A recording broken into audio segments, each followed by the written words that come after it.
Good morning and welcome to the Empowering Mining webinar, where we will be unpacking how to harness, wheeling, trading and renewable energy for sustainable success in South African mining industry. Just a note, this is a collaborative webinar between Enpower Trading and the Minerals Council of South Africa, hosted by Future Cities Africa. A bit of background on myself, I'm Simon Roux, I'm the trading manager for Enpower Trading, but prior to joining Enpower, I was a bulk ores and alloys trader, specializing in chrome ore, manganese ore, ferrochrome, and various other metals and minerals. I also, funny enough, did my master's thesis on chrome ore, ferrochrome, and the stainless steel value chain. I think that's quite pertinent to today's topic. Bit of background as well, I think, for the wider audience. I know a number of you are very in touch with the mining industry, but I think a bit of background for those who are attending the webinar that might not necessarily be that abreast with the South African mining industry. So a bit of background is South Africa currently has the largest reserves of platinum group metals at 88%, manganese ore at 80%, chromite at 72%, 13% of known gold reserves in the world. It's also ranked second in titanium minerals at 10% of total global reserves, zirconium at 25%, vanadium at 32%, vermiculite at 40%, and fluorspar at 17%. In addition, the country also contains 17% of the world's antimony reserves. Yet, despite all these massive reserves, South Africa has seen continued deindustrialization over the last 2 decades. Off the back of this, one of the primary reasons for this continued deindustrialization and the continuous shift to exporting more and more ore and less finished materials, as evidenced by the continued mothballing and putting into care and maintenance of various smelters and beneficiation plants in South Africa is evidence of this. Ultimately, our unsustainable electricity situation, coupled with the need for decarbonization as the world moves towards a more greener future, means that South Africa has become uncompetitive due to production costs, including electricity, and the need to decarbonize given shifts towards carbon border taxes in the global commodities market. We feel jointly between the Minerals Council, Enpower and Future City Africa that by embracing these new renewable technologies, the mining industry can reduce costs, access reliable energy, protect the environment, and secure long-term viability, as well as meeting ESG requirements. A bit of housekeeping first. I'd like to thank the organizers of this event, namely Future Cities Africa and the Minerals Council, as well as the various participants or employees at Enpower Trading. I'd also like to thank firstly the speakers. So we have got 4 speakers today. Firstly, I'd like to thank Teffo, who's the Deputy Head of Techno Economics at the Minerals Council. Secondly, I'd like to thank Shirley Salvoldi, who's a corporate specialist in retail pricing at Eskom. Thirdly, I'd like to also thank Jarredine, the Senior Manager at the Carbon Trust. And lastly, our CEO of Enpower Trading, James Beatty. I'd also like to thank Fiona Martin, Carla Worth, and Guido Phillips from Enpower Trading, who were also instrumental in organizing this event today. Lastly, we'd also like to thank Herbert Madupi from the Minerals Council. He is the Mpumalanga Regional Manager of Public Affairs and Transformation, as well as Alex Kamalo, who's the Head of Social Performance at the Minerals Council of South Africa. Co-assisting me on this webinar, and I would say the brains behind the operation, is Daniel Claassen, who's the Managing Director of Future Cities Africa. I'd like to give a special thanks to Daniel for putting this webinar together and making it as collaborative as possible. We will be doing 1 or 2 polls during the session. Daniel will essentially be bringing those polls up, and it will be up to the participants to simply just select an answer that is most pertinent to you and the question at hand. Just a few housekeeping rules, just for all the participants to be aware. The session is recorded, and a recording will be provided to all participants after the event, as well as all the presentations put forward by the panelists will also be shared. Speakers will be speaking for about 15 minutes at a time. And after the 4 speakers have spoken, we will essentially give about 40 to 60 minutes for collaborative Q&A, where we ask all the participants to place all your questions you may have in the Q&A, you can see it at the bottom right-hand section of your screen. There's an option, there's a window there where you're able to ask any questions you may have. And please, if I can ask that you can address those questions to a specific speaker if possible. If they're a general question, you're unsure who to address them to, that's also fine. But if you want to address it to a specific speaker, I'd please encourage you to just note their name in your question. Lastly, just as a mention, the panelists will remain on mute and all participants will also remain on mute. The Q&A session will very much be a typed written Q&A session whereby participants will put your questions in the Q&A box, but we will allow, and I will field questions to the panelists during that Q&A session where they will be giving verbal feedback.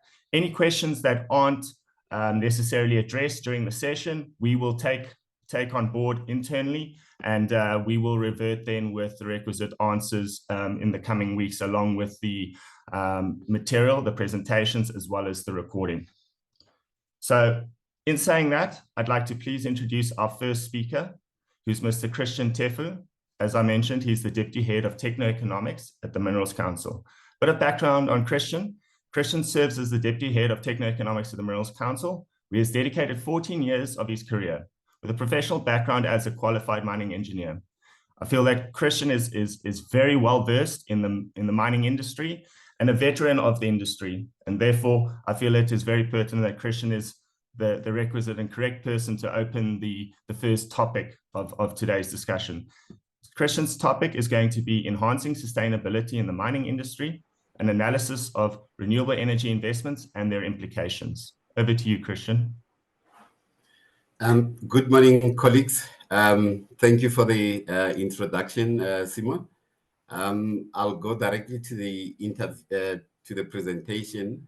So my topic is enhancing sustainability in the mining industry, an analysis of the renewable energy resources and maybe challenges or successes that we've seen. So I'll start the presentation by basically telling who we are.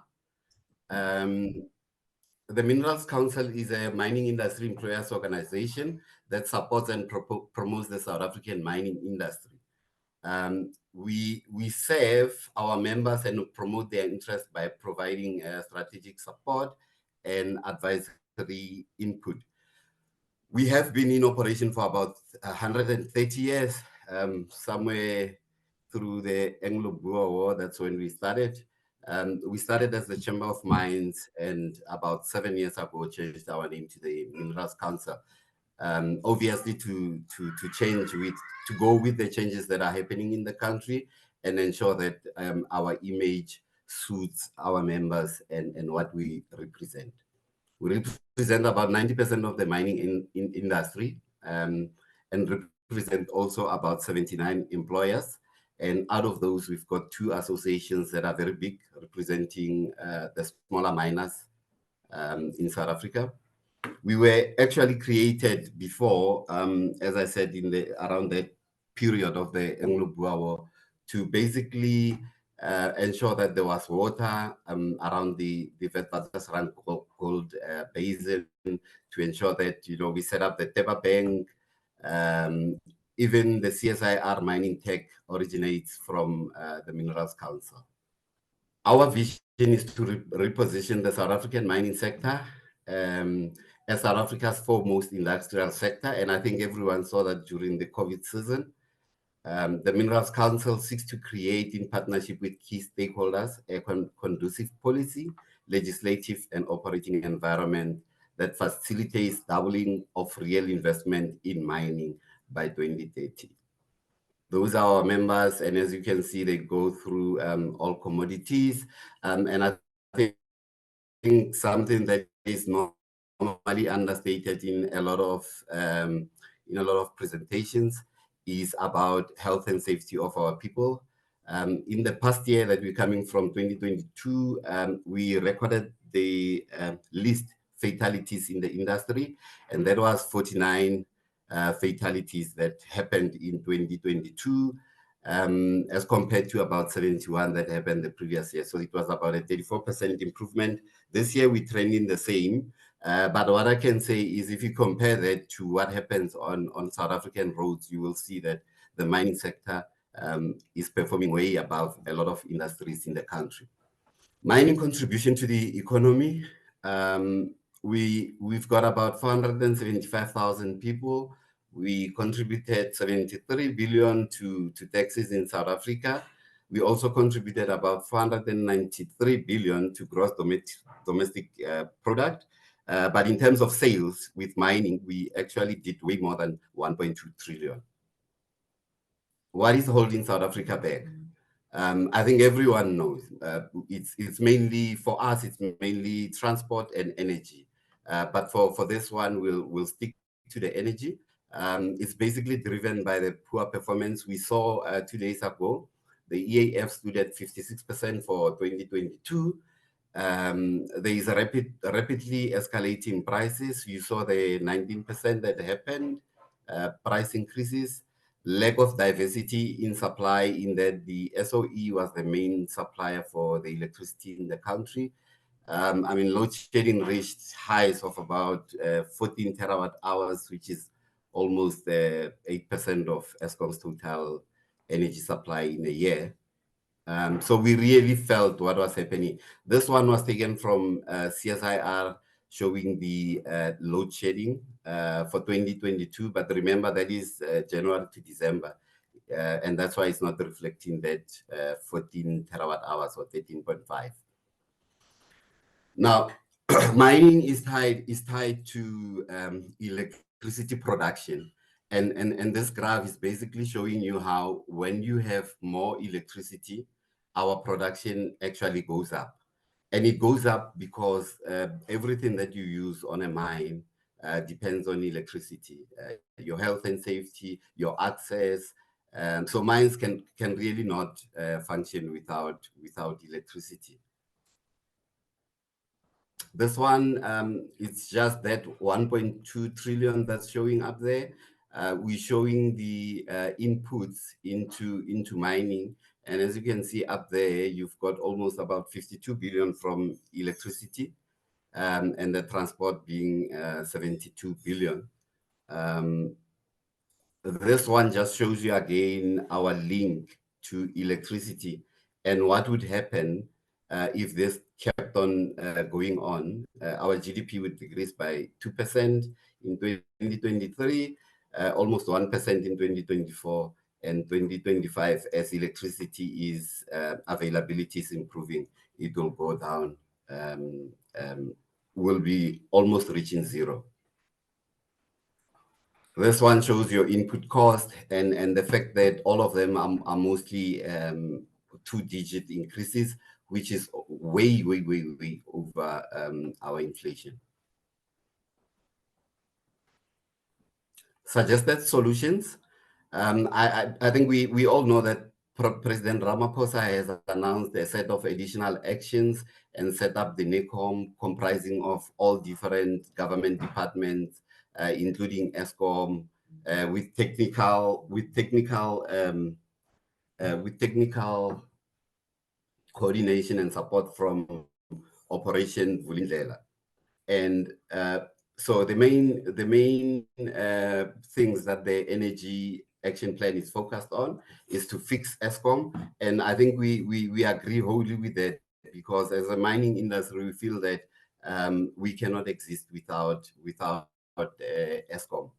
We need them for the base load, and their success will mean our success, as you've seen with the other slides. Enable and accelerate private investment in generation capacity. We've seen that happening. Accelerate procurement of new capacity from renewables, gas, and battery storage. That is happening through the government procurement plan. Unleash business and households to invest on rooftop solars. We've seen that happening.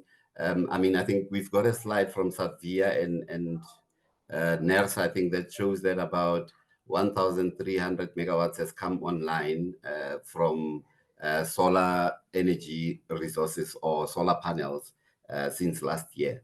Fundamentally transform the electricity sector to ensure and achieve long-term energy security, and that's the splitting of Eskom, and basically changing how our market in terms of electricity operates.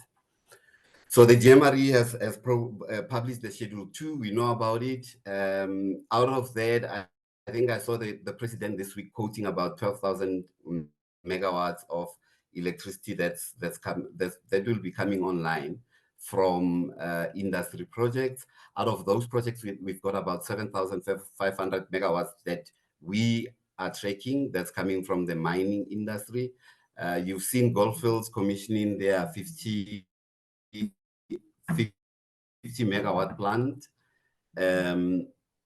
We've also seen Pan-African Resources doing their 10 megawatt plant of solar, and Harmony also commissioning 30 megawatts in this year. In terms of 2023, we're looking at about 1,300 megawatts coming online. From 2024 and 2025, it will be about 2,000 megawatts. And I think that would be the peak.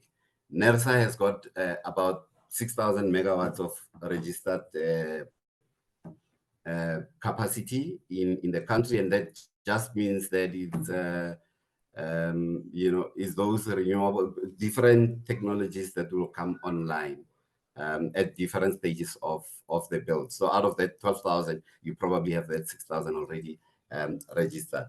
I personally participated with the EIUG and FAPA in the Operation Vulindlela Joint Task Team that was looking at different projects to try and accelerate them. That happened over last year. The government has now created a one-stop shop within Invest South Africa. I must say it is working, but there's still some challenges, and I think we need to go through those challenges to ensure that it is more effective. As we're still getting some concerns raised by some of our members, but I think it's something that is work in progress, and it will happen. The GFFE has also tried to relax some of the legislation by ensuring that some of the plans don't need to apply for the EIAs, in that way making it quicker to bring those plans online. The ERA amendment bill has also been publicized and is currently going through consultation phases run by the Parliament or Cabinet. The land use authorization are being prioritized. We've seen this happening. NERSA registration processes has been significantly simplified. I mean, before they used to request for some of the documents that you didn't need at that stage. Those have been removed, the forms have been simplified, and I think the quickest that they've taken through, maybe that might have changed, a registration process was about 19 days. Eskom is also doing a lot of different things to assist with the situation. They are reviewing the grid access rules to basically make sure that the first ready projects are prioritized and come online as quickly as possible. But I think the main challenge is still the fact that our transmission lines are not able to connect all the projects that we have coming online.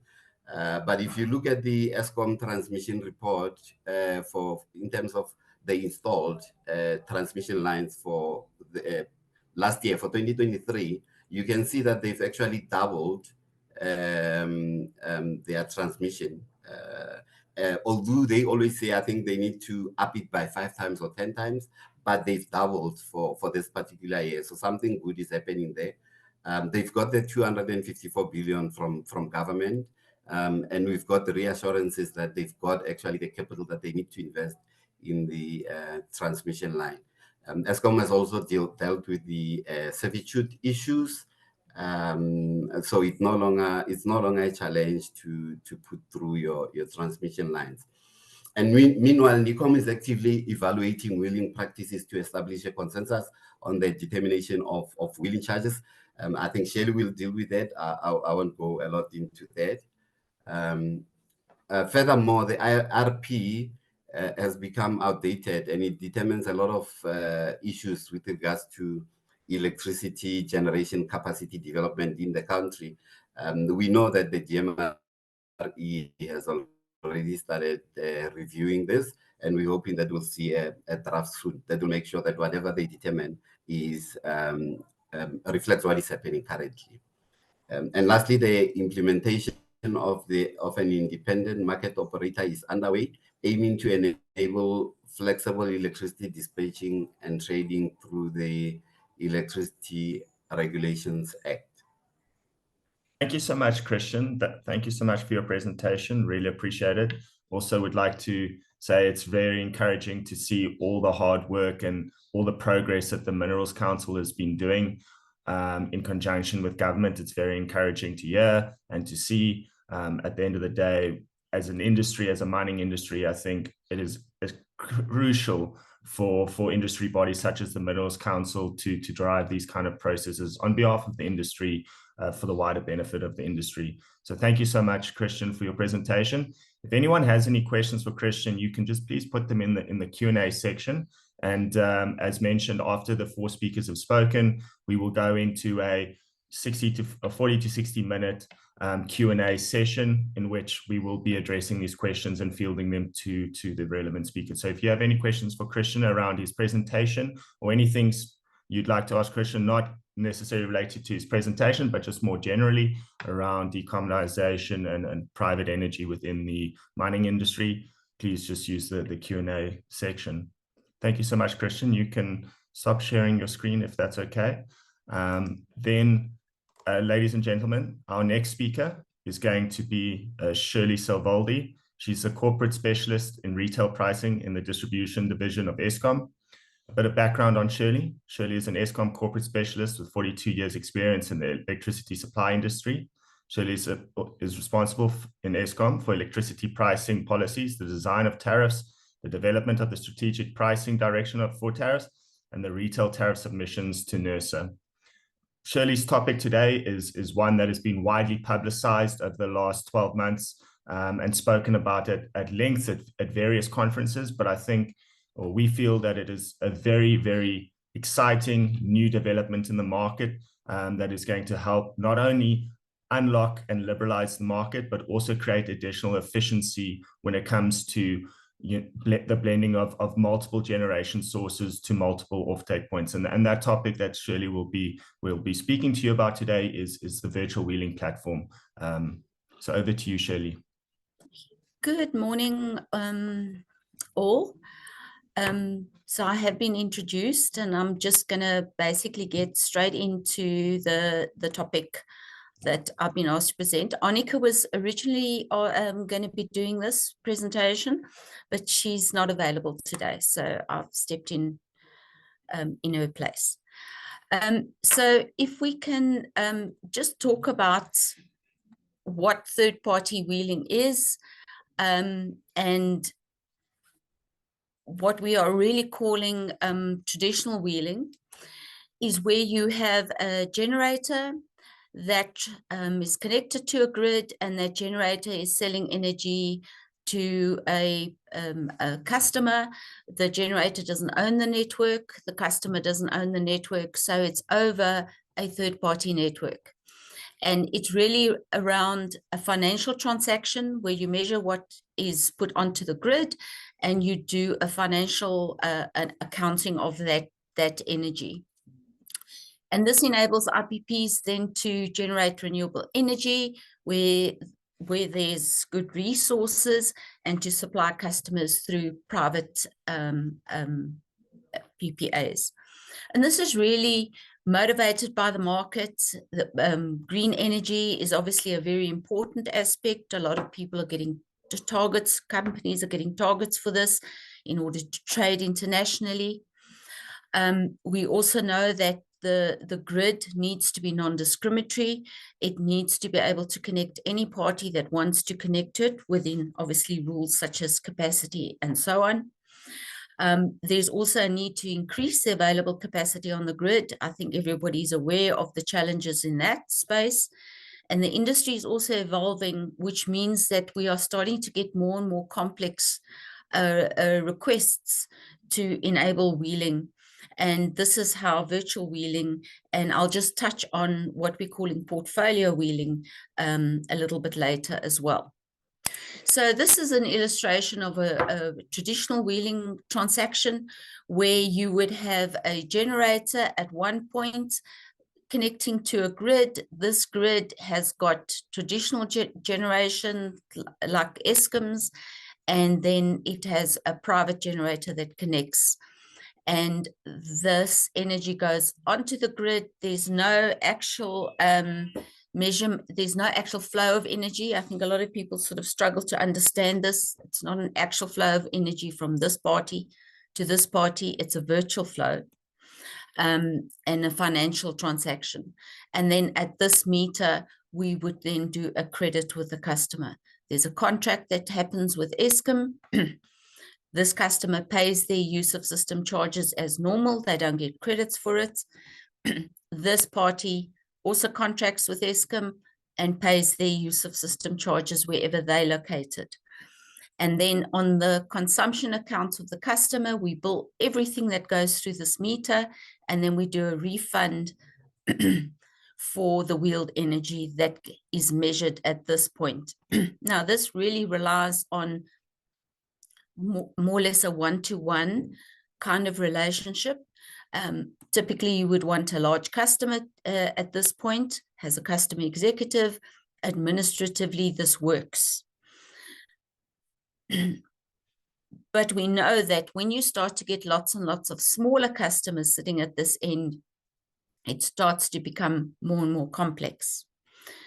And one thing I just want to do mention that when we do this credit of the energy, it's based on energy only, and it's based on avoided cost. And we're using what we call the Gen Wheeling tariff at the moment, which is a rate called WEPS less losses. But we do know that over time, this rate needs to also evolve to be more cost reflective in terms of energy, because it also currently includes generation capacity. A wheeling transaction does not reduce capacity on the grid. It only deals with energy, not demand. So there's no reduction of demand charges when you're involved with wheeling.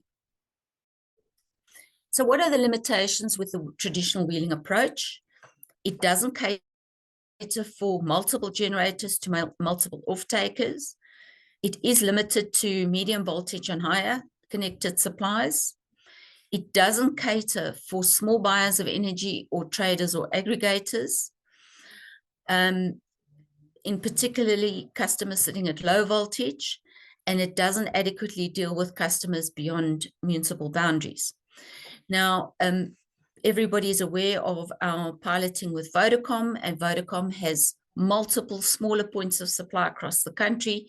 A traditional wheeling approach would not work for such a scenario. So we're developing what we're calling this virtual wheeling product, which is to address the limitations and to avoid the complexity that would be involved in a traditional wheeling approach. It's not replacing traditional wheeling. We do believe there's still a place for it. So both will exist, depending on sort of the number of customers, the supply size of these customers, and you know, to cater for different customer needs. So if we compare traditional versus virtual wheeling, we know traditional wheeling has been in place actually since 2008. I think our first test case was actually an Anglo generator, and out of that, we actually started to develop our connection and use of system agreements, and then that eventually evolved into the setting up of the grid access unit, and so on. And virtual is a new Eskom policy. The policy is approved as a concept, and we're now going through implementation and development of it. It's applicable, traditional wheeling is only applicable to medium voltage and higher, where virtual is actually applicable to any size.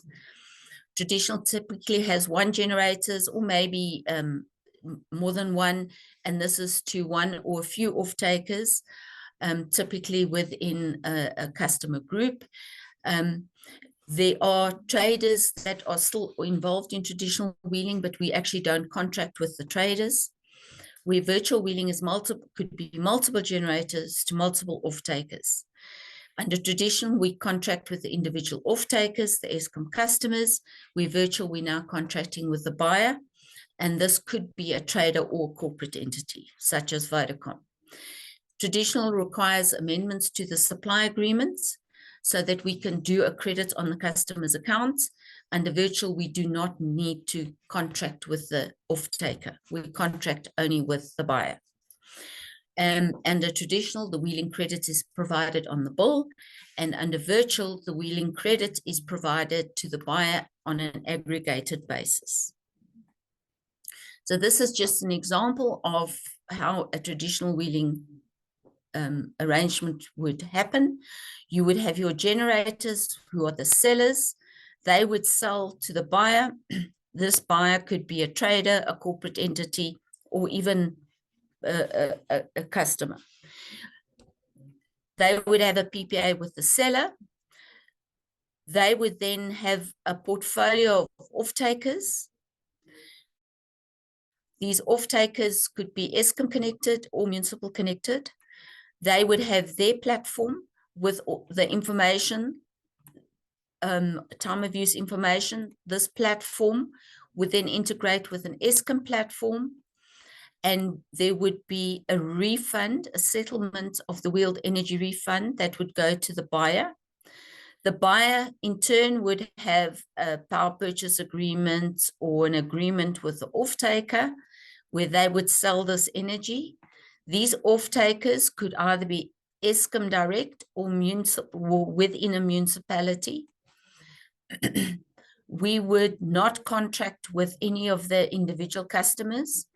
The refund is on the basis that these customers would pay their normal accounts to Eskom, and there would be a refund because there's effectively an overpayment at this point. No refund is on the individual accounts. So we would do a comparison of all the customers that either it would be the municipality, if the customers are beyond the municipality, or Eskom direct. We would do an analysis to see that this account is being paid, because we cannot do a refund on an account that's not being paid. That refund then goes to the buyer. Sorry, I just need to take a sip of water. So what is happening at the moment? We know that a number of buyers have got their own platforms where they're actually doing this anyway. The thing is, how does this platform now integrate with an Eskom platform? So there's work being done in Eskom on this. We are doing some testing and work with Vodacom to see how this can be smoothly integrated. And when we are ready, we would then open this up to the market. So it's not open to the market at the moment, virtual wheeling. So we are testing all the processes that would need to happen to put this in place. For example, this function doesn't belong in it. It doesn't exist in Eskom anymore at the moment. So we are going to have to create this. This doesn't exist in Eskom. We're going to have to create it. And then just an important point, this settlement will integrate back into our billing system, because there's an overpayment on this side, a refund on this side. So there's a debit and a credit that needs to happen. It is not a payment to the buyer. It is a refund based on the principle that this side we've actually overcharged, because there's been wheeled energy that's gone onto our grid. We need to give it back to somebody, but we give it back to the buyer. The buyer then is responsible for giving it back less.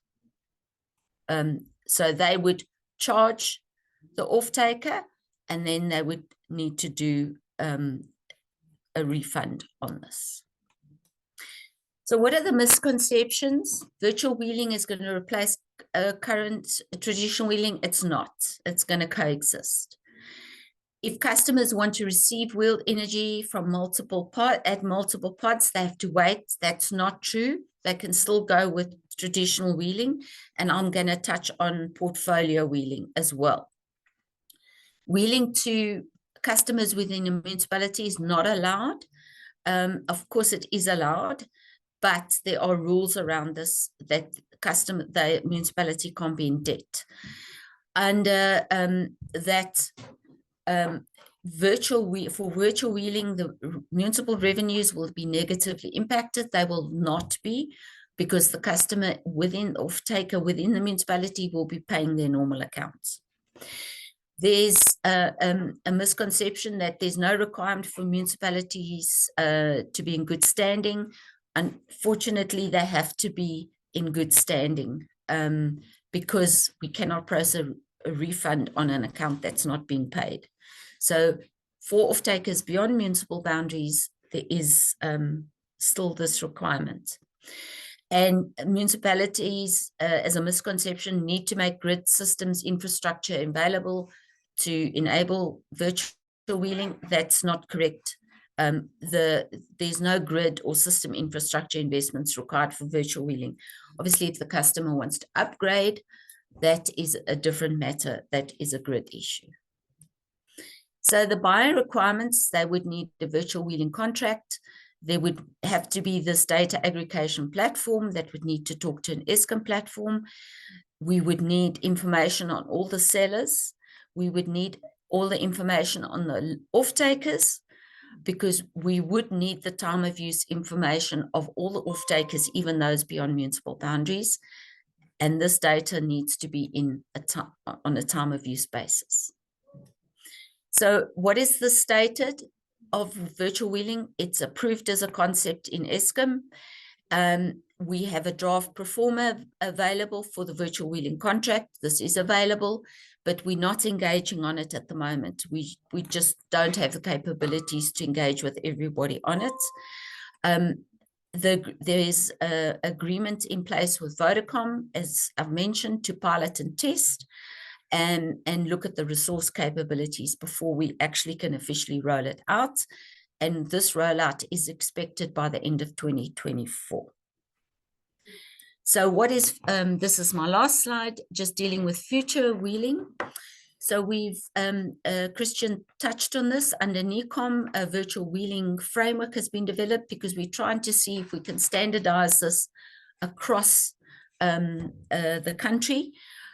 It is a little bit stalled at the moment because it's sitting at the DMRE. I'm not sure exactly what the next steps are because the requirement was that it would go to the DMRE via NECOM and then go to NERSA.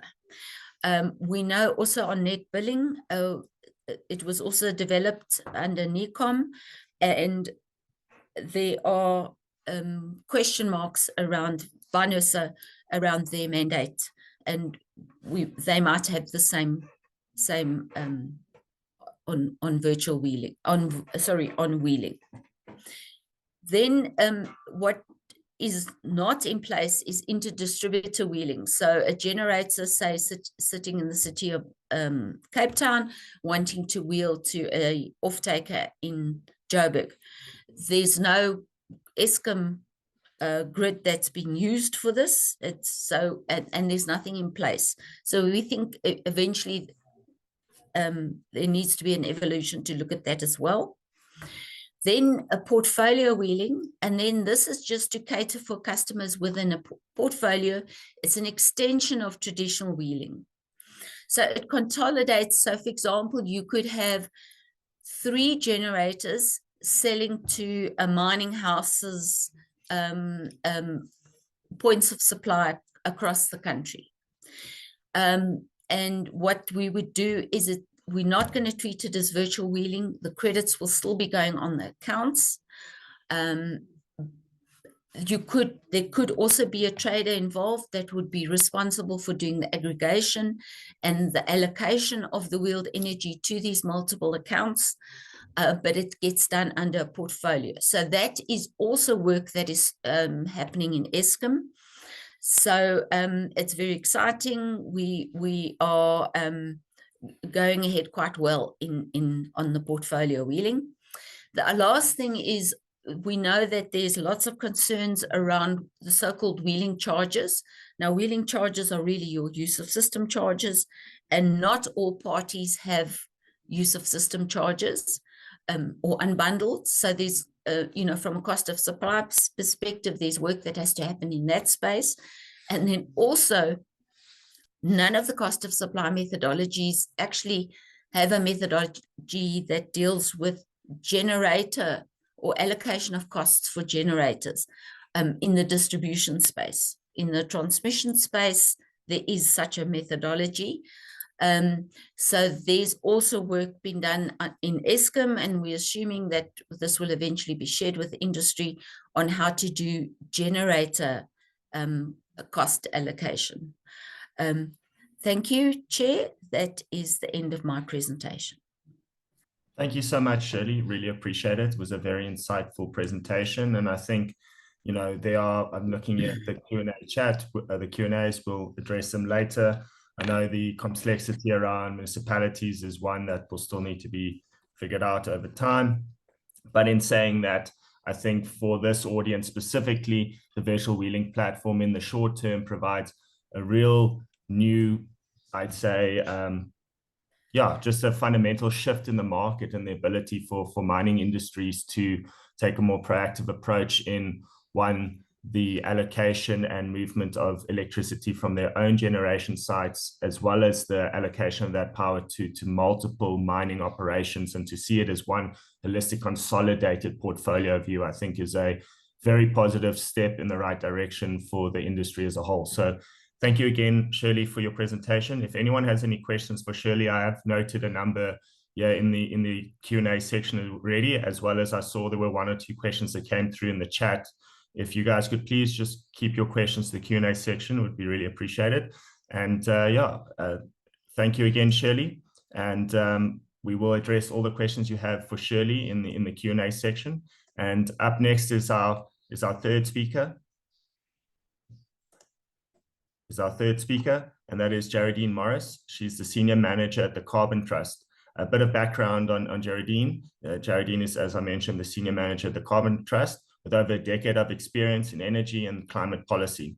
And Jarredine is going to speak specifically to decarbonization in the mining industry and its wider reach and influence within the global markets. Thank you, Jarredine, and over to you. Great. Thank you very much for inviting me here today. Thanks to the Minerals Council and Enpower Trading and Future Cities Africa for inviting me to speak in today's webinar. So I'm going to speak to you today about mining decarbonization and the role of trading and wheeling in helping the sector reach its decarbonization goals. Carbon Trust advocates for the transition to a net zero economy and works with our clients and partners towards achieving this goal. We have worked over the years with several global and national mining firms, helping them along their decarbonization journeys, from measuring scope 1, 2, and 3 emissions to helping them develop their emissions reduction goals and strategies aligned with best global practice and science-based targets. Renewable energy is a key decarbonization technology, particularly for scope 2 emissions. And scope 2 emissions are essentially your electricity use emissions. So it's what you use in your production as mines from electricity, and in the context of South Africa, that is largely, or has traditionally largely been from Eskom generation, which is coal-based, fossil fuel-based. So focusing on electricity emissions is a low-hanging fruit for many large power users, including mines. So mining operations can leverage renewable energy for their decarbonization journey. But it's also critical to note that the minerals that we need for renewable energy technologies are also supplied by the minings and mineral sector. So it's critical that we ensure that mines operate sustainably to ensure emissions and the other environmental and socioeconomic impacts and externalities are not shifted sort of up the value chain as the demand for renewable energy technologies grow. According to the World Bank's Minerals for Climate Action report, the production of key minerals and metals will need to increase by nearly 500% by 2050. This presents an enormous opportunity for mines operating in Africa, as the continent holds about 30% of the world's mineral reserves needed for renewable energy and other low-carbon technologies. This is also a great opportunity for more mineral beneficiation in the continent, which can help grow our economies and help create jobs. But again, we must stress the importance of ensuring that the future growth of the sector is done sustainably. Using renewable energy and low carbon technologies in mining operations, like renewable energy, green hydrogen, battery, electric vehicles, and so on, it is possible for mines of the future and even mines of today to operate sustainably. Process optimization and efficiency are also critical. The less energy your operation uses, the less emissions you'll have, but also the less energy you need to look to replace with clean alternatives as you transition. Climate smart mining is built across multiple operational areas and interventions. This includes climate mitigation, which is the crucial reduction of emissions, but it also includes adaptation to build more resilience to the impacts of climate change into your operations.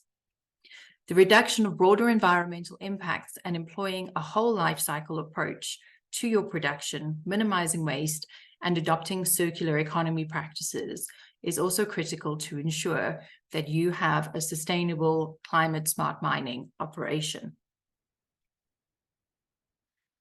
The South African economy risks losing out on exports, as several of our trade partners have set and are shifting towards net zero targets and begin to deploy carbon border tax adjustments to protect against carbon leakage and protect their own industry's efforts to decarbonize. The mining sector in South Africa must adapt to this global shift in order to remain competitive and to mitigate the risk on the economy as a whole. Indirect electricity emissions make up the bulk of emissions in the mining sector. Scope 2 emissions from the sector exceed those of international peers by more than 6-fold.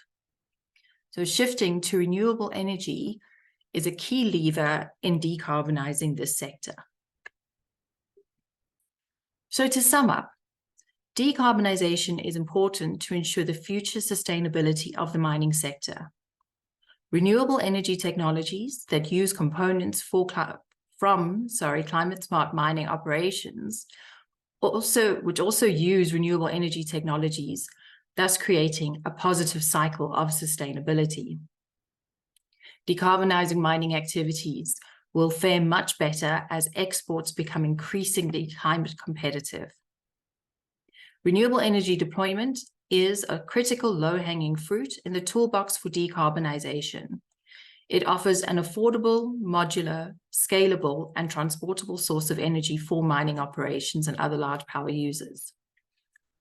How then can wheeling and trading help? Well, I think this has been mentioned by other speakers, and it's generally well known, but we've had the recent changes to the regulations which have made it much easier for entities to develop generation projects for their own use, as well as to enter into bilateral and multilateral power purchase agreements. However, we believe many mining entities don't have sufficient land space for the scale of renewable energy that they need for their operations in a way that is either on-site or co-located for ease of access.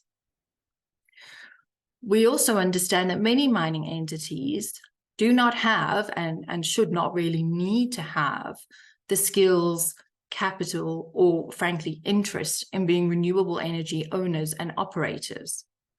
But what they do need is that access to affordable renewable energy. So aggregators and traders create a pool of accessible renewable energy through wheeling arrangements that allows mines to then procure this clean energy in a competitive market, helping them to decarbonize their operations. I also wanted to very quickly touch, I was sent a couple of questions that had come through prior to the webinar asking around carbon markets. So I just want to mention that Carbon Trust is not in the business of carbon credit generating or trading. I think it's something that's misunderstood from our name.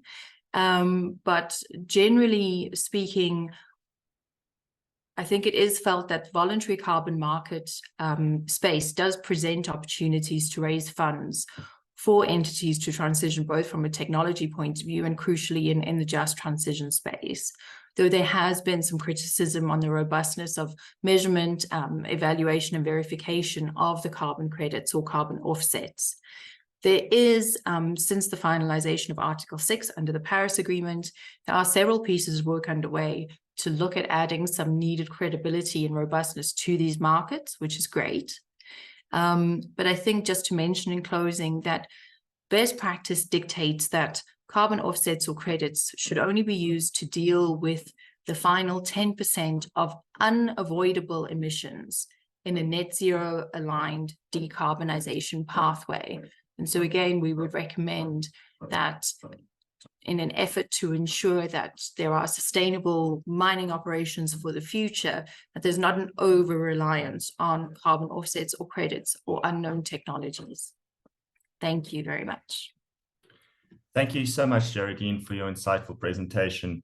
I think it is ultimately South Africa, I believe, is very well positioned to be a crucial player in the global sustainable mining industry.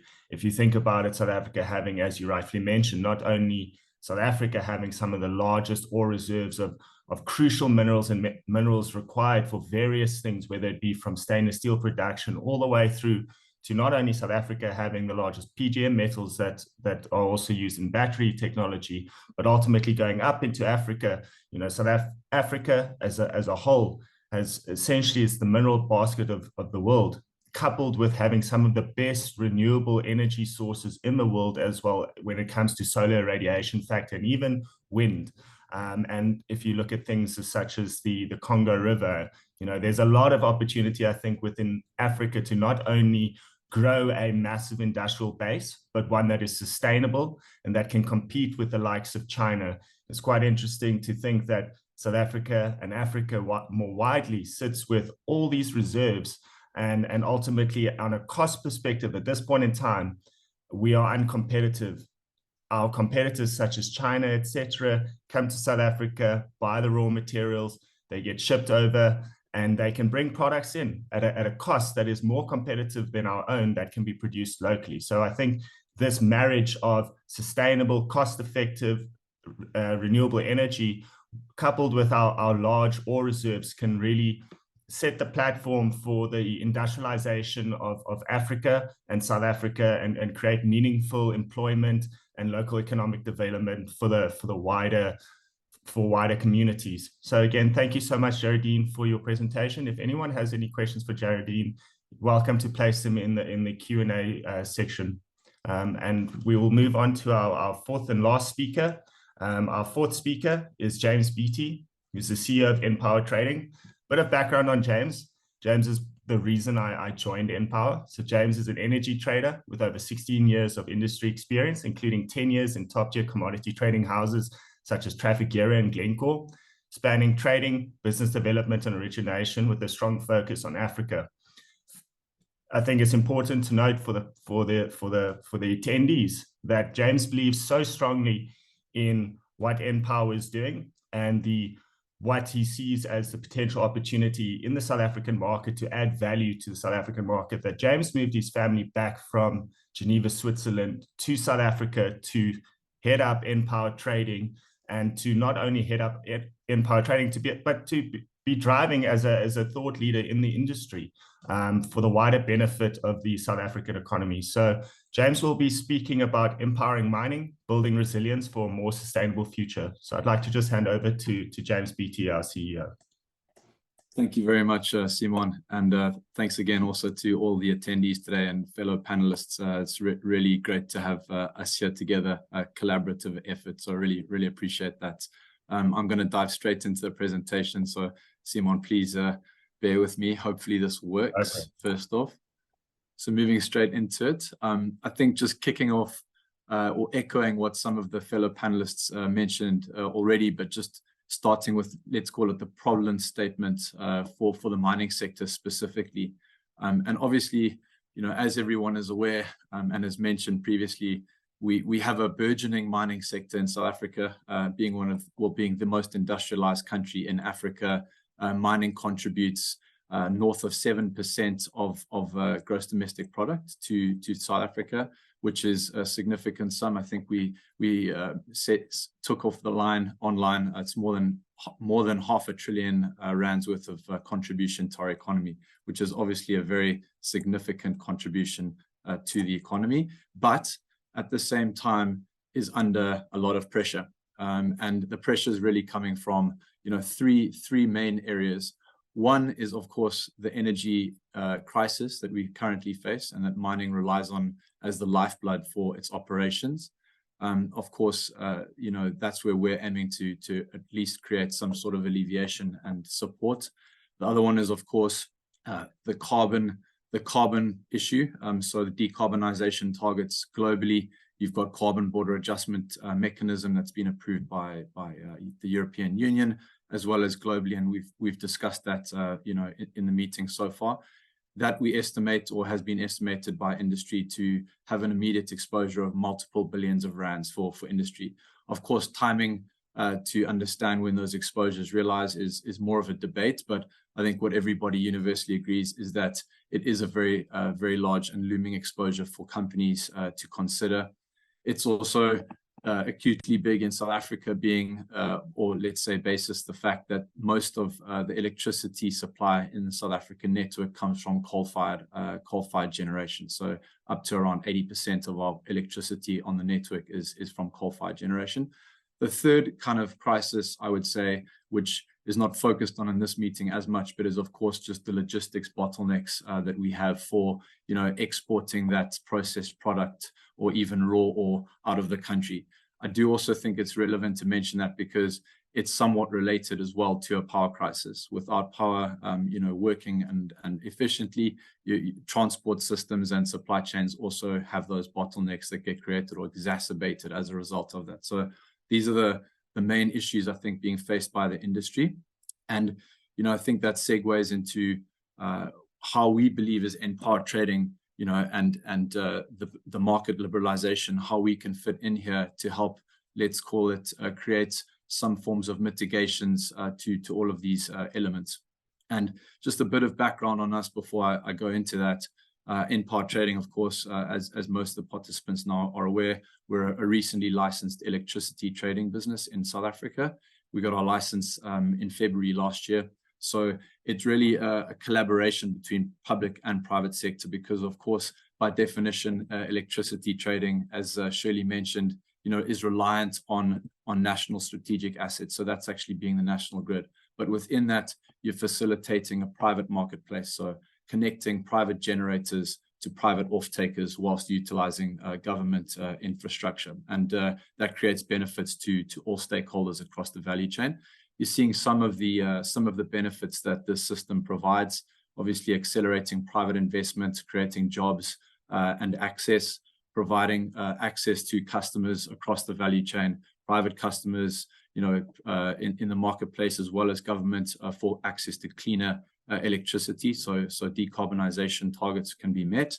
And then, of course, obviously, in the first instance, greener or solar power and wind power is also just a technology disruption that needs to be also taken into account. The cost of that electricity is a lot cheaper than other technologies. Whether you're someone who's focused on green or not. It's actually very cost effective as a technology. It's been an enormous technology disruption. So that is being made available to the market via our platform. Then specifically focusing on the value proposition to mining, we in the first instance, we have a very important concept called what we call internally called energy blending. So typically a company has targets where they need to hit, let's say, net zero by 2030 or whatever those targets may be, or some form of carbon reduction. And what the trading model allows for is this concept of energy blending. So you can see represented by the graphic on the screen, we're saying that you might start with some solar PV as part of a phase one, which would increase your renewable penetration from, call it 20% from an on-site solar installation to up to 50%. So you're seeing the gray plus the black on the screen. That ends up, around 50% for pure solar wheeled from places like the Roux, etc., to your mines around the country.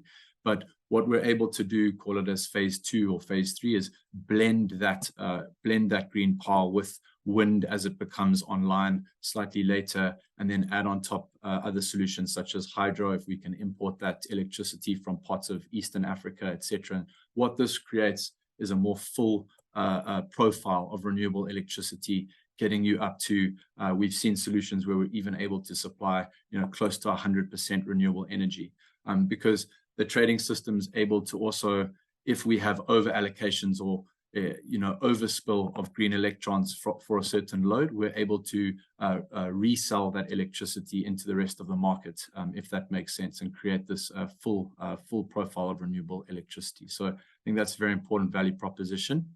And then some others here just to mention. Obviously, we've discussed, Shirley and others were talking about this concept of aggregation. You can see many to many as it's outlined there. That creates benefits to both customers as well as generators, so suppliers and off-takers. You have redundancy in place for customers. They're very happy to know that if one supplier has some form of risk event play out, that we would have access to other generators to fill in that requirement. You've also got the same thing for the generators. They have access to multiple customers that could be smaller individual per unit loads rather than one very large load. So for them, that's a benefit in terms of their risk modeling and their profile there. It also creates an access for customers, frankly, to this green, more affordable power.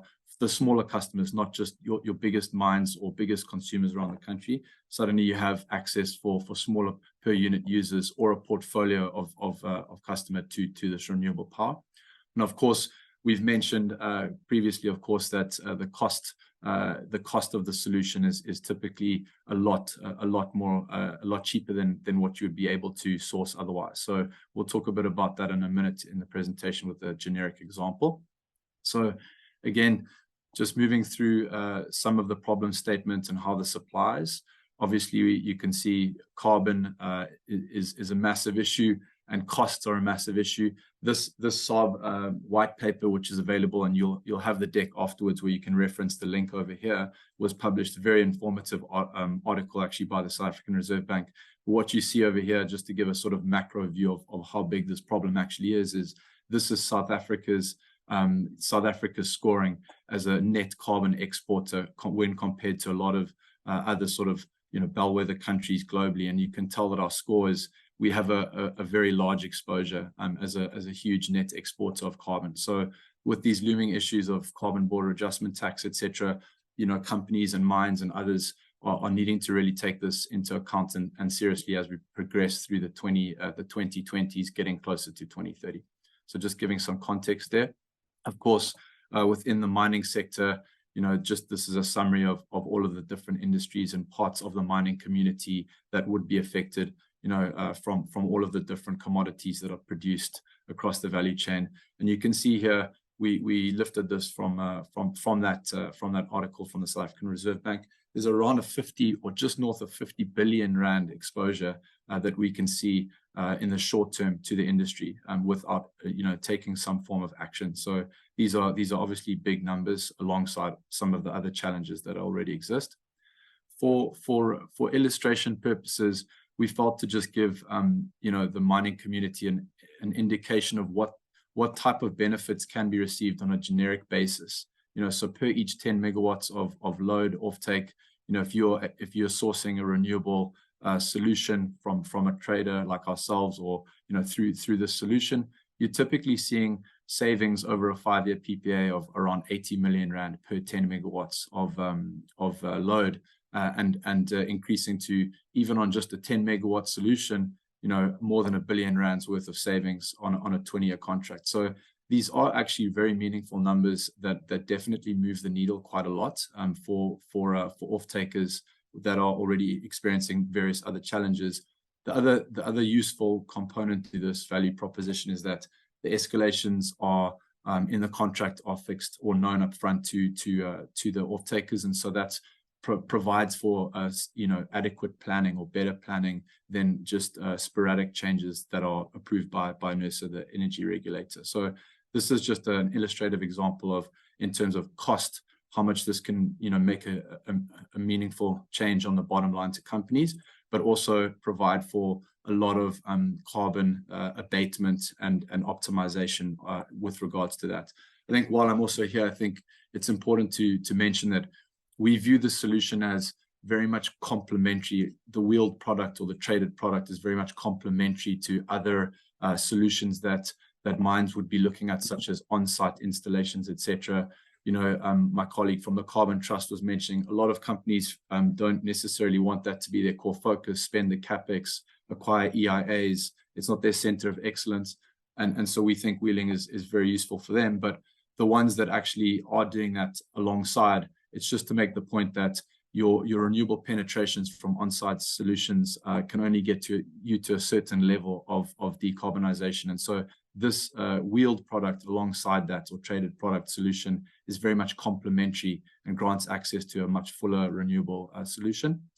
Within the context of mining, we speak with quite a few mining customers, and we think this is quite an interesting concept, more macro, but we've done a lot of the maths and find this very useful to understand, is that without the wheeled and renewable solution, typically mines are relying on, obviously, generally coal-fired power from the network, which is of course a not clean solution, a dirty solution in the terminology. And for the times where there might be load shedding curtailment, or even load shedding fully, mines are relying on diesel backup generators, and diesel supply chains are notoriously complex, not great, and of course the product itself is very expensive. So this is a not an efficient use of capital, we think. And what we think is a great, as part of the transition, is looking at the wheeled solution, which we've mentioned earlier is a much cheaper, greener solution that's on the network. And those savings can be recycled back into actually funding an on-site battery technology that could fill in for times where there are exposures on load shedding, etc. So the battery replaces the diesel gensets, and the green power, whether it be solar, wind, hydro, or a blend of that, is essentially helping you, displace your coal-fired solution. So this is quite a powerful, we think, value proposition for mines to consider and run the numbers with. And of course, we act as a solutions architect to assist with that. I think this graphic again just explains how we see the phased approach internally for our product. Obviously, typically solar solutions are faster to reach commercial operation dates, so COD dates, easier planning, etc. And so often a mine could start with phase 1 being solar, might get you to something like 50% renewable penetration. Phase 2, you're starting to trade in possibly other solar assets, which increases that more fully, adding some on-site battery storage through the journey of your PPA, and then finally blending in with, let's call it 2 or so years later, with wind and hydro and geothermal, etc. So this is kind of a roadmap we have shown the market, getting you from 0% green currently, maybe filling in with some short-term RECs, which I forgot to mention, and then transitioning all the way through to solutions where we can get you to 100% renewable, and of course with the savings benefits as well. I think also just lastly, as part of the presentation, we wanted to focus a little bit on, it's very important, obviously, to the mining community and generally for South Africa, just local economic development benefits that we think wheeling and trading provides. Of course, you know, lots of procurement processes we've been involved with and mines we're working with, you know, have programs that then reinvest some of these gains into the local communities. So fostering, you know, jobs, job creation, preserving jobs for people who are in those jobs. And then, of course, you know, cleanliness to the environment, creating a more sustainable future for our country at large. And we personally believe that's very important for our country and, of course, for everybody in the marketplace, from the public to the private sector. So we believe this facilitates that. At the same time, you know, I think the example that's been quite widely cited is the more we can, you know, foster this type of solution taking place, the more Eskom and the government, etc., will receive kind of wheeling fees pursuant to this activity taking place, which helps to support and build Eskom's balance sheet back up. And at the same time, also in the medium term, will help to alleviate load shedding for everybody in the country. Because I think the example used is 100, you know, if 100 companies procured 100 megawatts, that's 10 gigawatts of new capacity that comes on the network, and that's 10 stages of load shedding in theory. So, you know, we just believe that this is part of a greater good for our country at large. And thanks. That ends my presentation, Simon, and back to you, and happy to answer questions. Thanks a lot. Thank you so much for the presentation, James. Very insightful. Yeah, as you mentioned, I think there's a very strong collaboration that needs to be had between not only government, energy traders and wheelers, but also the mining industry as a whole.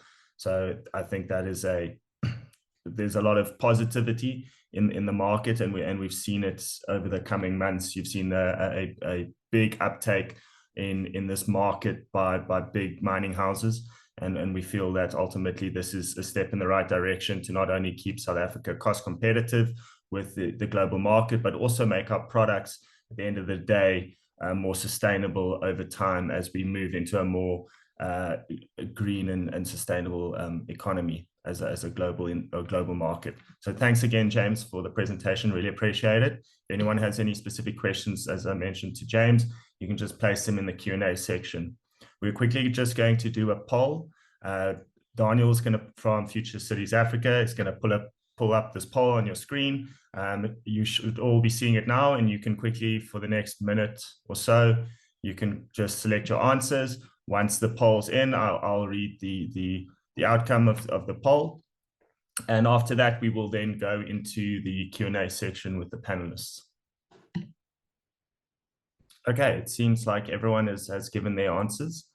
So as I'm sure you guys can still see it on your screen, but essentially the poll was, what do you believe is the biggest challenge for electricity wheeling and trading in the mining and mineral beneficiation industry of South Africa? And by a landslide, or 53%, if we can call it a landslide, is grid infrastructure limitations by far comes out as the number one concern from the attendees. The second concern is around regulatory hurdles and compliance, which is also well understood, and I think has been mentioned by some of the panelists already. And then lastly, you've got a tie here for lack of standardized contracts and agreements, and then environmental sustainable concerns. So as we've noted, there's no, or the attendees don't see any issues around market volatility and price fluctuations. I think that's probably a factor of how renewable energy contracts are structured in today's market, with typically some sort of fixed annual escalation. So I think that is quite well understood that would probably be the lowest concern. But I think ultimately this poll does adequately address and bring out what I think is widely considered to be the top concerns for the industry as a whole. Number one being grid access infrastructure limitations, and number two being hurdles around regulation. So thank you again for giving your answers in this poll. We will be sharing these results as well with yourselves after the event. And we'll be moving into our, just going to stop sharing this poll here. Daniel, can you edit? Will you just remove the poll? So we will be moving into the Q&A section. Could I please ask that the panelists please turn on their cameras for this section? If any of the panelists are having any issues with video connectivity, I'll let you know. And you can then, by all means, just turn your camera off again, no problem at all. I'm just going to remove this poll off my screen. Okay. So I'm going to, essentially how I'm going to do this is I'm going to systematically move through the Q&A section. There's a few questions for each of the panelists. And I'm going to try and lump some of the questions together where I can and where I think is relevant. And ultimately, to all the attendees, once your question has been addressed, I will simply put the thumbs up on the question itself so you can be aware that that question is currently being addressed. So I think first question is for Christian. It's from Skalk Lutz. And Christian, so Skalk would like you to please discuss the current status of the DFFE draft regulation. You would like to know what are the steps to get relaxation on EIA requirements and what criteria would projects need to meet qualify. Yeah, we have commented into the draft regulations. I think the DFFE will now be considering those inputs. Then once they finalize that, they will then send it into cabinet for the final, I think, consultation. As you know, with the ERA, it's currently going through a consultation phase, but that is run by cabinet or the parliamentary committee.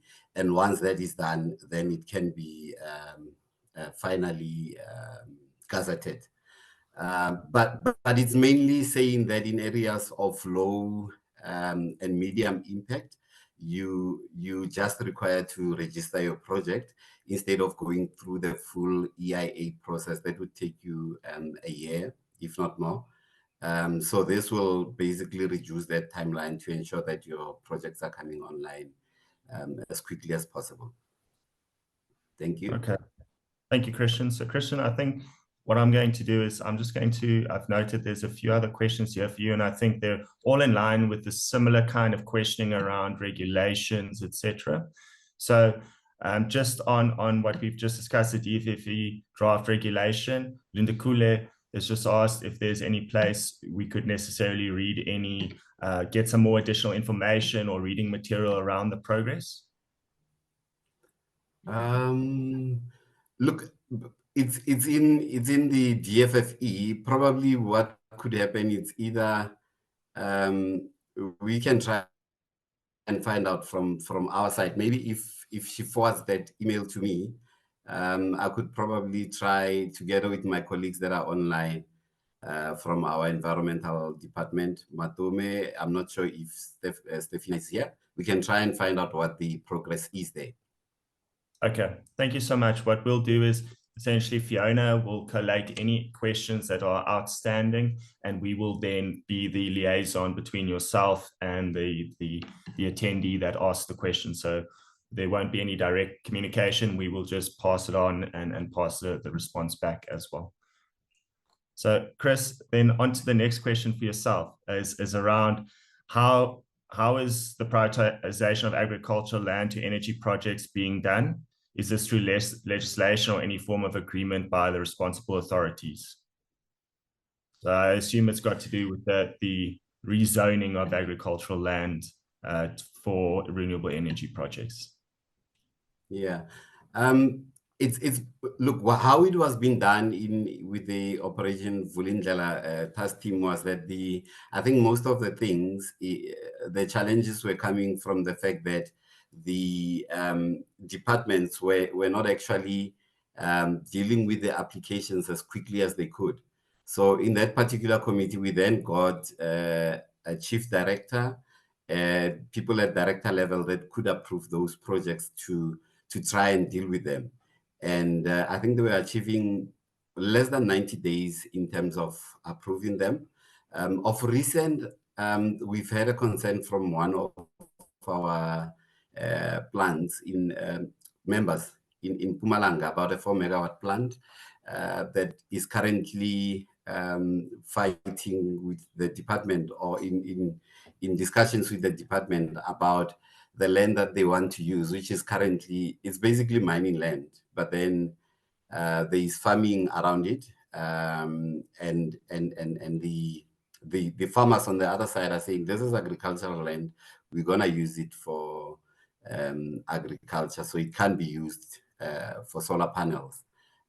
So I've, out of the OV, engaged with Treasury, who was dealing with this, and the DFFE, to try and find a solution there for this particular company. It is still a challenge. I know that there is also some agricultural bill that is out, but my colleagues at the environment is dealing with that. They've also presented to Parliament in terms of if you do that, what it would mean to our industry and again the renewable energy industry. So we are engaging on any of those bills that are out there. But in terms of the process, the agricultural, the DALRAD officials have been coming out to help members to try and make sure that the authorizations will be sped up. Thank you. Thank you so much, Christian. Christian, just got 2 questions left here for you, and then I will move on to Shirley and James and Jarredine, and then if there's any other questions that pop up, obviously I'll circle back to yourself.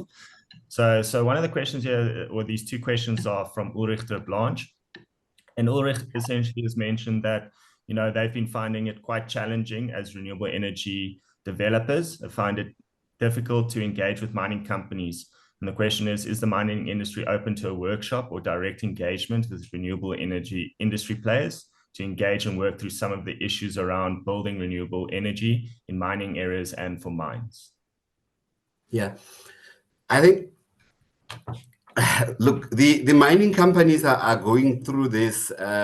Obviously, they will tender out when they look into to procure for renewable energy. So they will release, RFIPs, and get people to show interest there, and then from there pick the ones that they want to engage with, or the ones that satisfy whatever conditions they have in those tenders. We do not really participate in contractual issues that have to do with mining companies. For instance, I've had a concern about from a particular project manager about us assisting them to secure land where they would like to pass their transmission through mining land. And the concern was that the pricing that they are getting from that particular mine in terms of those transmission lines might negatively impact the project itself. So I've consulted with our legal people, and we really can't get into that space. We can assist to make sure that policy is properly directed and assist people to move into that space as simple as possible. But again, there's also another challenge with the rules that Eskom are actually considering. You would need to have a PPA before you can actually do the applications for your CLs and those. And now it becomes a challenge if you're sort of trying to build and construct a plant without actually having a PPA and thinking that because I'm building, I can get customers either from mining or anywhere else.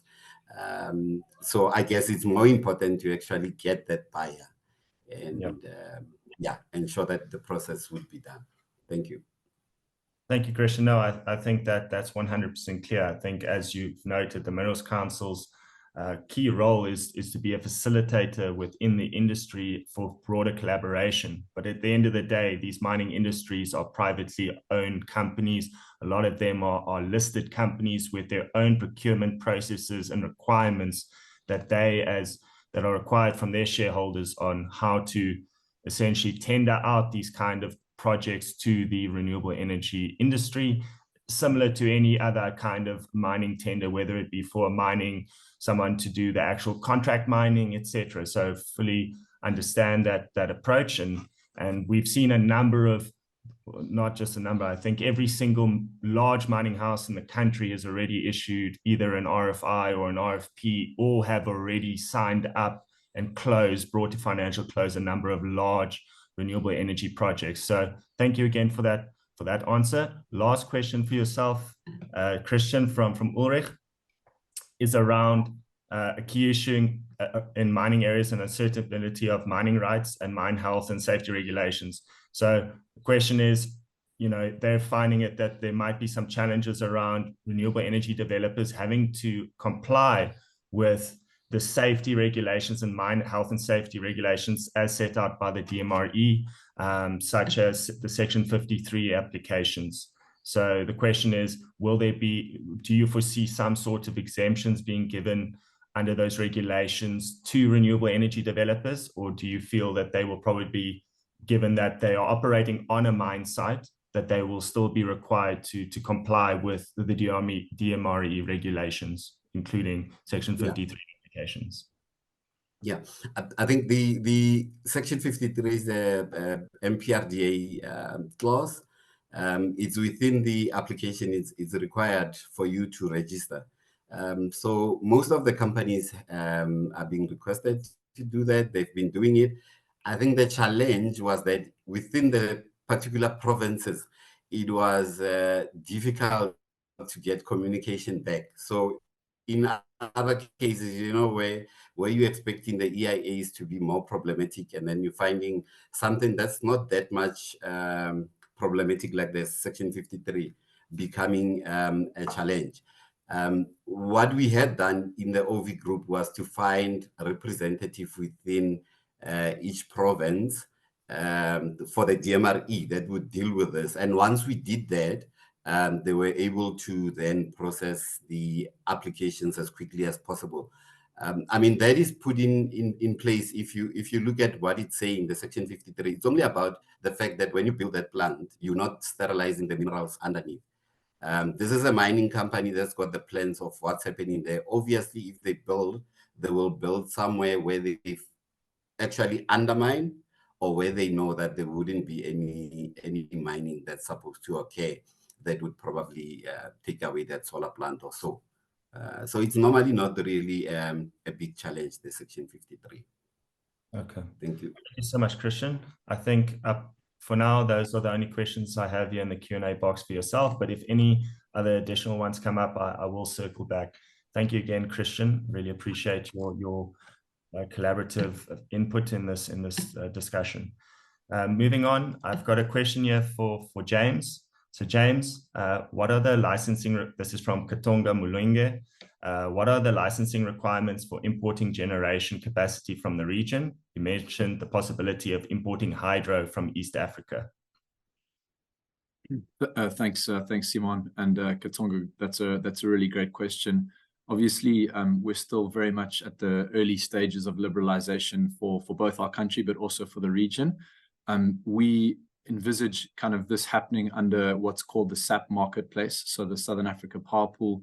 In the first instance, if a company is lucky enough to have a SAP trading capability or SAP market participant status, this facilitates sort of inter-country trading, but there are some complications as well. So at the moment, for example, if we wanted to physically import that electricity from a neighboring country, you need wheeling agreements, regulatory approvals as well from the said countries to perform that import. You obviously also need PPAs on both the generator side and customer side.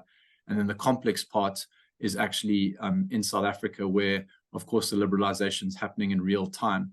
And so for us to actually be able to physically do that, we need a balancing services agreement or balancing services capacity with the host utility at the moment, which is, of course, Eskom. And you also need a NERSA import license. There is a precedent set by the regulator. Of course, Eskom themselves had to apply quite recently for that and was issued that. But it is a requirement for being able to do that. We are working as Enpower Trading with the various parties, including Eskom, including the regulator, to work through these elements. But of course, it takes time and is quite sort of bureaucratic in nature. But we again believe that if we can get this right, there's a strong benefit to our country. Vulundlela, the president, even himself, and the country is eager to have imports as a part of a solution for our crisis. And so I think a lot of parties are working hard to make this work. And if we can get it right, obviously we think it just benefits industry at large to have this activity working and possible. So yeah, I think that's my response. It's taking time, of course, but we are working hard at making it a reality. Thanks. Okay. Thank you so much for that answer, James. So at this point in time, James, that's the only question I have for you. Attendees, cool. if you have any other questions, please keep them coming in. Yeah, we've still got quite a bit of time. Shirley's got quite a few questions sitting here. But before we get to Shirley, I quickly want to there's a question I think that is very well poised for Jarredine. So Jarredine, this comes from Zulani Zonyane. She's a chartered government finance officer, and her question essentially to yourself is: renewable energy brings to the picture technology infrastructure that will need to be disposed at the end of the use life cycle. What plans are in place, if at all, for a circular economy on renewable waste disposal to avoid environmental disasters? Thank you. I must confess, I'm not aware of specific plans or regulations in place. I do know that more broadly, there are regulations that are aimed at promoting a circular economy where the producer takes responsibility for the waste of their products. And so I know that has been rolled out to particular sectors at the moment, packaging, paper, but the intention behind the regulations is to extend that to everything. And so to avoid any unnecessary waste going to landfill, to promote a circular economy, to promote reuse and recycling as far as possible. But as I say, nothing specifically on renewable energy technologies that I'm aware of at this stage. Okay, thank you, Jarredine. Really appreciate that. I think what we could do is potentially, Mr. Zolani, what we'll do is we'll do a bit of, as Enpower ourselves, we'll do a little, speak to Fiona Martin, and we'll do a little bit of research on our own in the background around this, but fully agree that this is a very important and pertinent next issue is how are we going to dispose of these various renewable energy technologies over their life cycle. I'm sure we've all seen the pictures and the videos of essentially, wind turbines just kind of being buried, and that's not sustainable at the end of the day. At the end of the day, we feel that there needs to be a circular economy for this to continue as it is. I think something as brilliant as, every different product is recycled in different ways. But I think something, I guess most people know this is aluminium cans. If you look at a can of Coca-Cola, that is the most green, most recycled product you can get.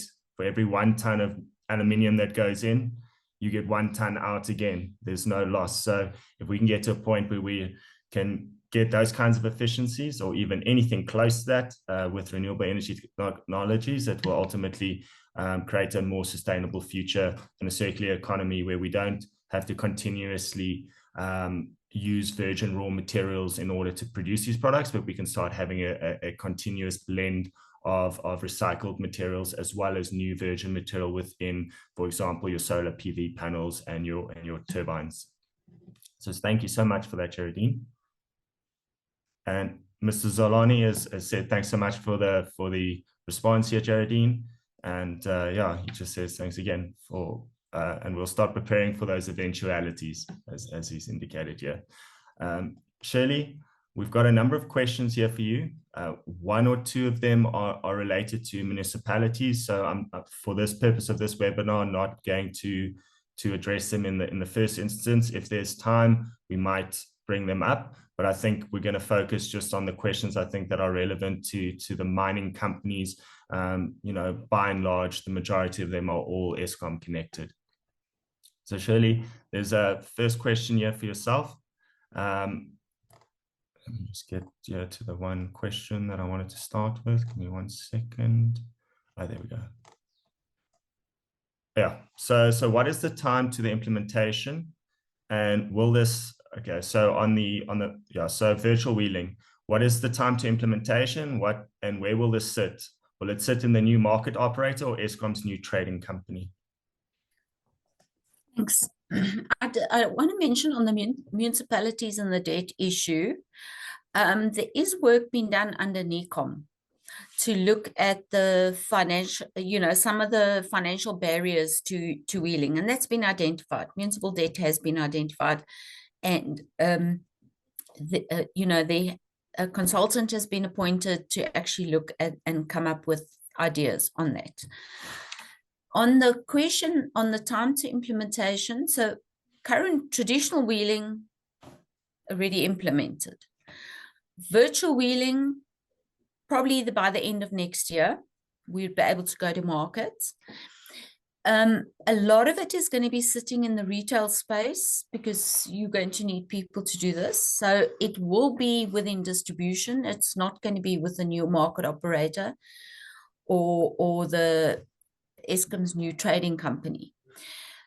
But it doesn't mean that there's not going to be interaction between all the parties that will be doing this. So Eskom distribution will be managing it through their own trading functions, because we do trade. We buy from transmission and we sell to customers. So it's not going to be sitting, the virtual wheeling itself is not going to be sitting in the new market operator or the trading company. It'll still be managed in the distribution space, Eskom distribution space. Yeah. Thank you so much. Thanks, Shirley. And I see you've already addressed this first question here very highly, was on municipal debt. I saw an article yesterday, and we're happy to probably share it more widely with the attendees. There was an article that says there's probably about 67 municipalities at this point that have been earmarked by Treasury for debt relief. I saw that article came out yesterday. So there seems to be a lot of work happening on that side, ultimately to not only rectify debt within municipalities, but to then enable wheeling within those municipalities. You look at something, a place such as Richards Bay, there's a number of these municipalities that are high industrial zones. Ekurhuleni is another one, where a lot of your ancillary, what would you call it? Essentially ancillary businesses associated to mining operate. I think of various foundries, for example, that sit in Ekurhuleni that are producing something as simple as ball bearings for belts for the mining industry, or castings for various dump trucks, etc. And all of these kind of people are, the lifeblood of their business is the mining industry, but at the end of the day, they're still sitting in a municipality. So I fully agree that municipal debt is something that needs to be rectified and relieved as quick as possible for the benefit not only of those individual businesses within those municipalities, but more widely the mining industry, because the mining industry is heavily reliant on these local businesses, whether the alternative would be to import these products, these things such as ball bearings, washers, etc., castings for mine dump trucks, etc. So thank you so much, Shirley, for answering that question. We've got one more question here for you, Shirley. It's from an anonymous. Is the generator use of systems are segregated into zones? What is the reason or driver for areas such as the Cape and Karoo attracting lesser generator use of system charges? Okay, so these charges were calculated, I think they were first approved in 2011. And the motivation from a transmission perspective, because this is related to transmission, is that we had very high losses, technical losses in those areas, because the major generation sat in Mpumalanga, and we really only had one generator that sat in the Cape. And that generator, only one generator that sat in the Cape, which was Kuberg. So we wanted to encourage generation in the Cape. And what happened is the generators, when they did the calculation, because they were contributing, try to get out of here, because they were contributing to reduction of losses, the network charges were made zero and the loss factors are negative. So there was massive encouragement at the time. We've recognized that the world has changed since 2011. So there is work being done in transmission to review all the network charges and to look at now, because it needs to be dynamic. So, and what I mean by dynamic, it can't change every year, but you need to now take into account what was applicable in 2011, which was 12 years ago, is no longer applicable in 2023 or 2024. So there is going to be a submission that will come out from transmission where these charges are going to be reviewed. So it's highly likely that those charges are no longer going to go negative, and there will actually be network charges in those zones. And in other zones, it'll swap around. So, yeah. Basically, it works 50% of transmission's costs are allocated to generators and 50% to loads. Those are the charges applicable to transmission. And I did touch on it. The distribution charges are also in the process of being reviewed, because we link it to the loss factors as well of transmission. And that world has also changed since we first started. Thanks. Okay. Hopefully I've addressed that question. Thank you so much, Shirley. There's just one last question that's come in from Ben van Aswegen. And the question is a more technical question around, he says list, but I think we can just unpack it a little bit. Are we able to list the steps and role players involved in order to generate power on site and then wheel the power across the Eskom and municipal grid and consume power on another separate site?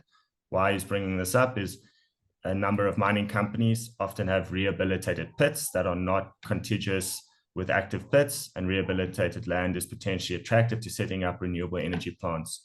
So in summary, I believe Ben is asking who is involved from essentially, we've got the first step, which is a generator or IPP sets up on a mine. And essentially, if you could just explain that process very briefly of what is required in terms of steps to start exporting that power onto the grid, and then ultimately moving that power to another site, whether it be Eskom and municipal connected. So this would be a traditional wheeling approach, where the generator would apply for a grid connection in order to export that energy. So Eskom has got the grid access unit.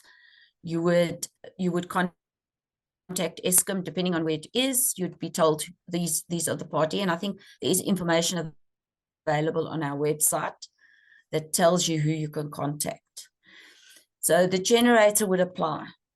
The off-taker, and in this case, the generator, let's say it's a mining company, decides that they don't want to be the generator. They will give this as a concession to somebody else. That party then applies for the grid connection and then states that they're going to be selling their power to mining company accounts A, B, and C. Okay, and it's going to be wheeled there. Those parties will come to Eskom. The consumption side of it will come to Eskom and ask for an amendment agreement to their supply agreements, so that we can do the credit on their account. If their supply agreements are old, and I want to say a lot of these mining companies have got very old supply agreements, we would ask them to update their supply agreements. So they would need to sign a new supply agreement, and then we would have the amendment to the supply agreement. That amendment to the supply agreement can be concluded at any time in this process, because it only becomes effective when the generator is given permission to legally export their power. Obviously, there's customer executives that need to be involved in this, so you would need to approach your customer executive. And it could be the generator could start the process. The customer executives, the off-takers could also start the process. Typically, it's sort of done together, where the generator and the off-takers would set up a meeting with Eskom, and we would start to discuss what needs to happen, when and how. So hopefully that has answered it at a very high level. Thank you, Shirley. I think that clearly articulates what the processes are. Thank you so much for that. Ladies and gentlemen, we're coming into the last 10 minutes of the presentation or the webinar. We're going to quickly just do another closing poll. And after we've done that poll, I'm going to then hand over to the various panelists to just give 2 minutes of closing remarks. So can you all see the poll on the screen? And if you could please just answer accordingly. Thank you. Okay, thank you, everyone. I see everyone's answered the poll, so it's quite positive. 56% believe the webinar has been excellent, and 41% satisfactory. So I'll take it. Thank you so much for that. Really appreciate it. We're going to move into closing remarks, and I'm going to do it in the same order as which the speakers spoke. So Christian, if you could please just give us 1 or 2 minutes closing remarks, your closing thoughts, please. Yes, I think for us as the mining industry, we're looking forward to an environment where systems have been set up, where we don't need to pick up phones, call Millicent Solomons and try and get assistance from them, where that one-stop shop actually is able to do all the processes that our members need to bring their plans online. And obviously that system would be informed by processes like the grid capacity allocation being finished, the wheeling framework being there to make sure that everything goes smoothly, your electricity regulations act being enacted to ensure that people that are out there that are going to be trading have got rules set up for them and can operate efficiently. We're looking forward to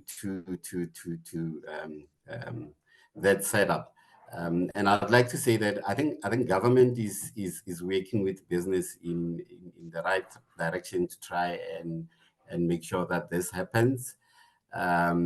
Obviously, we need to put in more effort to just make sure that in their process we comment and they are aware of our challenges. And I think where we've done that, we've seen that they've incorporated them. Even with Eskom, where we have commented in the grid allocation rules, we've seen that most of those comments have been sort of incorporated. So we look into a system which will allow us to grow our economy through mining, and obviously in the future try and divert that into a service or manufacturing economy. Thank you. Thank you so much, Christian. Really appreciate it. Over to Shirley, if you could just give your closing remarks. Thanks. I can only echo. I can agree totally with Christian's comments. The world is evolving. We need to have systems in place. We need to have processes in place. We need data to be made available at the push of a button. A lot of work is going to be needed in this place. Really the digitization of all of this is going to be necessary. We are seeing increasing on complexity on customer requests, and we need to be able to respond to this. So I think it's a very exciting space to be in. A lot of learning. There's going to be some hiccups in this on the way forward, but I think if we all work together and maybe have a little bit of patience, we're going to see this eventually working in the way that Christian actually described. Thank you. Thank you, Shirley. I think you and Christian clearly articulate, I think, the what everyone who's an attendee here feels. At the end of the day, as evidenced by James moving his family back, you know, me moving into the power space from being a bulk ores and alloys trader, saying I can't keep moving more ore every year. This is just not sustainable. We need to make a change. I think that's, at the end of the day, I think everyone on this call is on this call because they want to knuckle down, get stuck in, and actually make a difference and actually fundamentally change the energy landscape in South Africa for the betterment of not only the country, but also for the businesses that operate inside the country. So thank you so much, Shirley. I really appreciate your closing remarks. Jarredine, if you could please give your closing remarks. Thanks. Yeah, certainly. So I found it really positive. I thought it was great to hear about all the progress and advancements that are already being made in this space. And I think just to extend the thanks to all of those in the sector, so the mining sector, within Eskom, in the different structures within the presidency, and then also to you know, the traders and the aggregators and people moving into the space. And so everybody doing the work to streamline these things and iron them out and get the various systems and that in place, which, I mean, again, to Christian's point and to Shirley's point, are needed just so that we can allow a greater flow of reliable and affordable renewable energy onto the grid, and as you said, to the betterment of the overall South African economy. So yes, it's great to hear about all the work that's being done. Thanks for continuing to do the work to everyone. It's much appreciated. Thanks. Awesome. Thank you so much, Jarredine. Really appreciate it. And I'm just going to hand over to James for his closing remarks. Thanks, Simon. Again, I think a lot's already been said by my fellow panelists. I just also wanted to echo that to say I also agree that the solution is very much part of a collaborative effort across, you know, the private and public sector, and amongst all of our best expertise to figure this out, so we can make for a better and more sustainable South Africa together. I know everyone's working as hard and fast as they can. And as exactly Jarredine just mentioned, lots of progress has actually been made.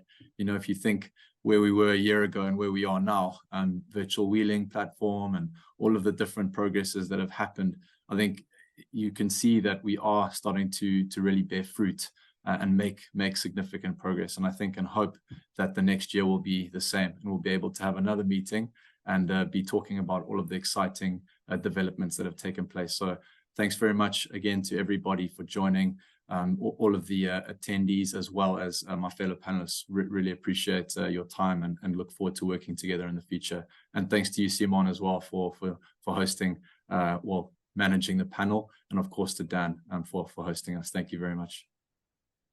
Thank you. I'd like to just say thank you, everyone, for attending today. I'd really like to thank our panelists, Shirley, Jarredine, Christian, and James. I'd also like to thank Daniel from Future Cities Africa. I'd also like to thank the Minerals Council. And I'd also, again, like to thank the Enpower team members who helped also collaborate and put this webinar together. We look forward, as James mentioned, to hosting another webinar in, say, 12 months' time.